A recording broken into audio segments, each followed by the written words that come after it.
Bonjour, c'est Grégory Turpin. J'espère que tu vas bien. C'est une joie de te retrouver pour méditer ensemble l'évangile de ce dimanche. Si tu as une Bible, je t'invite à l'ouvrir et à découvrir le texte de l'évangile de Luc au chapitre 4, versets 14 à 21. Écoute, c'est une parole que Jésus proclame dans la synagogue de Nazareth et qui vient du prophète Isaïe. « L'Esprit du Seigneur est sur moi, parce que le Seigneur m'a consacré par l'onction.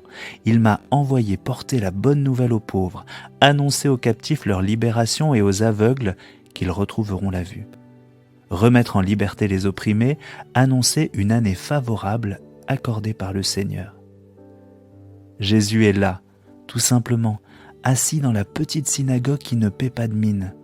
Il est entouré de gens qui l'ont vu grandir et qui ne lui ont sans doute pas accordé d'égard particulier jusqu'ici. Et voilà que ce jeune charpentier de 30 ans, le fils de Joseph, leur déclare « Aujourd'hui s'accomplit ce passage de l'Écriture que vous venez d'entendre. » Il leur dit tout simplement qu'il est le Christ, qui vient pour sauver les hommes de ceux qui les oppriment. Si nous avons foi en ces paroles, cela fait naître en nous un espoir immense. Pourtant, les Nazaréens vont réagir violemment. Pour qui il se prend celui-là ? Ils sont tellement indignés qu'ils vont chercher à le faire périr en le précipitant du haut de la montagne. Ils ne sont pas conscients qu'ils ont besoin d'être sauvés, et encore moins par Jésus.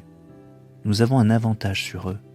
Nous savons que Jésus n'est pas simplement un jeune charpentier qui a la folie des grandeurs. Nous croyons qu'il est le Fils de Dieu. Mais avons-nous réellement conscience que nous avons besoin d'être sauvés ? Sommes-nous les pauvres qui ont besoin de la bonne nouvelle ? Sommes-nous captifs, aveugles et opprimés ? Beaucoup d'entre nous vivent dans un certain confort. Nous nous considérons comme de bonnes personnes qui faisons plus de bien que de mal. Nous vivons des épreuves, mais pas forcément au point de nous dire que nous avons besoin d'être sauvés de ce que nous sommes. Et pourtant, oui, nous sommes pauvres, car nous n'avons pas puisé dans les richesses du ciel. Nous sommes aveugles, car nous n'accueillons pas la lumière du Seigneur, et nous sommes opprimés par nos mauvaises habitudes. Bref, nous préférons vivre par nous-mêmes plutôt que de donner notre vie au Seigneur, qui peut nous délivrer de la mort et du péché.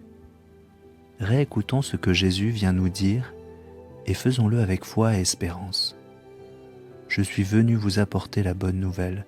Je suis venu vous libérer, vous rendre la vue et vous arracher à l'oppression. Merci Seigneur d'être venu dans nos vies.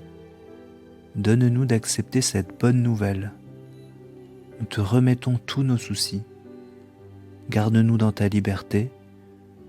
Nous ne voulons plus être obsédés par nous-mêmes. Fais-nous tiens à jamais, Seigneur Jésus. Merci de ton attention. N'hésite pas à commenter ou à déposer une intention de prière. Je te souhaite une excellente journée. Si cette méditation t'a encouragé, pense à la partager autour de toi. Pour nous retrouver chaque jour, abonne-toi et active la cloche.